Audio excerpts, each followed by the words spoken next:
नमस्कार, Kumar digital press में आपका स्वागत है। मैं हूं राम और आप देख रहे हो हमारी सीरीज रियल हीरो। दोस्तों, आज हम भारत के जिस रियल हीरो के विषय में बात करने वाले हैं वह एक स्वतंत्रता संग्राम सेनानी थे, शिक्षाविद थे, पत्रकार थे और समाज सुधारक के साथ साथ आर्य समाज के एक बड़े संत थे। जी हाँ दोस्तों, मैं बात कर रहा हूँ स्वामी सरदानंद सरस्वती जी महाराज की। भारत के युवाओं का यह बड़ा ही दुर्भाग्य है कि स्वामी सरस्वती सरदानंद जी के विषय में ना तो हमें किताबों में पढ़ाया गया, ना उनके नाम पर बड़े बड़े स्टेडियम और सड़कें बनवाई गई जिससे युवाओं को उनके विषय में जानने की प्रेरणा मिल सके। दोस्तों, आज 23 दिसंबर है, आज उनकी पुण्यतिथि है। उनकी पुण्यतिथि पर मैं उन्हें नमन करता हूँ और अपनी श्रद्धांजलि अर्पित करता हूँ। आज के दिन ही 23 दिसंबर 1926 में एक मुस्लिम आतंकवादी ने धोखे से उनके घर में घुसकर उनकी हत्या कर दी थी। जिस समय वह दिल्ली के आवास में अपने घर पर विश्राम कर रहे थे तो एक मुस्लिम आतंकवादी ने उनसे धार्मिक विषय पर चर्चा करने के लिए समय मांगा और धोखे से घुसकर उनकी हत्या कर दी। तो दोस्तों, कौन थे स्वामी सरदानंद सरस्वती जी महाराज? हरिद्वार में गुरुकुल कांगड़ी विश्वविद्यालय की स्थापना करने वाले जो शख्स थे उनका नाम था स्वामी सरदानंद सरस्वती जी महाराज। मोहनचंद करमचंद गांधी को सबसे पहले महात्मा के नाम देने वाले जो शख्स थे उनका नाम था स्वामी सरदानंद सरस्वती जी महाराज। दलितों अछूतों के बीच में उनके उत्थान के कार्य करने वाले जो शख्स थे उनका नाम था स्वामी सरदानंद सरस्वती जी महाराज। शुद्धि आंदोलन चलाकर 18,000 से भी ज्यादा हिंदुओं को घर वापसी कराने का कार्य जिसने किया वो शख्स थे स्वामी सरदानंद सरस्वती जी महाराज। तो उनके जीवन की पूरी कहानी आज हम अपनी इस वीडियो के माध्यम से आपको बताने वाले हैं। उससे पहले आप हमारे चैनल को सब्सक्राइब कर दीजिए, वीडियो को लाइक और शेयर कर दीजिए और बेल आइकन दबाना मत भूलिए। तो चलिए दोस्तों, हम शुरू करते हैं स्वामी सरदानंद सरस्वती जी के जीवन की पूरी कहानी। स्वामी सरदानंद जी का जन्म 22 फरवरी 1856 को पंजाब प्रांत के जालंधर जिले के तलवन गांव में हुआ था। उनके पिता का नाम श्री नानकचंद खत्री था, जो ईस्ट इंडिया कंपनी द्वारा शासित सरकार में पुलिस अधिकारी थे। स्वामी जी के बचपन का नाम मुंशीराम था। पिता का स्थानांतरण अलग अलग स्थानों पर होने के कारण उनको प्रारंभिक शिक्षा सही प्रकार से नहीं दी गई। उन्होंने बनारस के क्वींस कॉलेज, जयनारायण कॉलेज से अपनी शिक्षा प्राप्त की थी। वह नास्तिक प्रवृत्ति के थे, ईश्वर में उनका विश्वास नहीं था। एक बार बरेली में आर्य समाज के संस्थापक स्वामी दयानंद सरस्वती जी वैदिक धर्म का प्रचार करने आए हुए थे। पिता नानकचंद जी मुंशीराम जी को साथ लेकर मुंशीराम जी का जीवन ही बदल गया। उन्होंने वकालत की और वे एक नामी वकील बन गए। उन्होंने वकालत करते हुए बहुत ही प्रसिद्धि प्राप्त की थी। उनका विवाह शिवा देवी के साथ हुआ, जिनसे उन्हें 4 बच्चे प्राप्त हुए, 2 लड़के और 2 लड़कियां। उनकी 35 वर्ष की आयु रही होगी।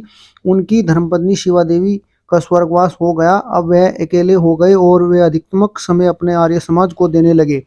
जालंधर जिले के वे आर्य समाज के जिला अध्यक्ष बन गए। मुंशीराम दयानंद सरस्वती जी के विचारों से काफी प्रभावित थे, अतः वह उनके रास्ते पर चल पड़े और उन्होंने उनके काम को पूरा करने का प्रण लिया। वर्ष 1901 में मुंशीराम जी ने अंग्रेजों द्वारा जारी शिक्षा पद्धति के स्थान पर वैदिक धर्म तथा भारतीयता की शिक्षा देने वाली संस्था गुरुकुल की स्थापना की। हरिद्वार गुरुकुल कांगड़ी विश्वविद्यालय खोला गया, जहां वैदिक धर्म की शिक्षा दी जाती थी। गांधी जी उस समय अफ्रीका में वकालत कर रहे थे। मुंशीराम जी ने गुरुकुल के छात्रों से 1500 रुपये इकट्ठे करके गांधी जी को भिजवाए थे। जब गांधी जी अफ्रीका से लौटे तो वह सबसे पहले गुरुकुल पहुंचे और गुरुकुल में उन्होंने मुंशीराम और गुरुकुल के छात्रों को धन्यवाद दिया। दोस्तों, स्वामी सरदानंद जी ने पत्रकारिता में भी कदम रखा। वे उर्दू, हिंदी भाषाओं में धार्मिक व सामाजिक विषयों पर लेख लिखा करते थे। उन्होंने 2 पत्र भी प्रकाशित किए थे, हिंदी में अर्जुन और उर्दू में तेज। दोस्तों, 1917 में उन्होंने पूर्ण रूप से संन्यास ग्रहण कर लिया और वे स्वामी सरदानंद के नाम से जानने लगे। उन्होंने 1917 में संन्यास ग्रहण करने के बाद गुरुकुल छोड़ दिया और वह दिल्ली में आकर रहने लगे। दिसंबर 1919 में अमृतसर में कांग्रेस का 34वां अधिवेशन हुआ, जिसमें स्वामी सरदानंद ने स्वागत समिति के अध्यक्ष के रूप में अपना भाषण हिंदी में दिया, जिससे हिंदी को राष्ट्रीय भाषा घोषित किए जाने का मार्ग भी प्रशस्त हुआ।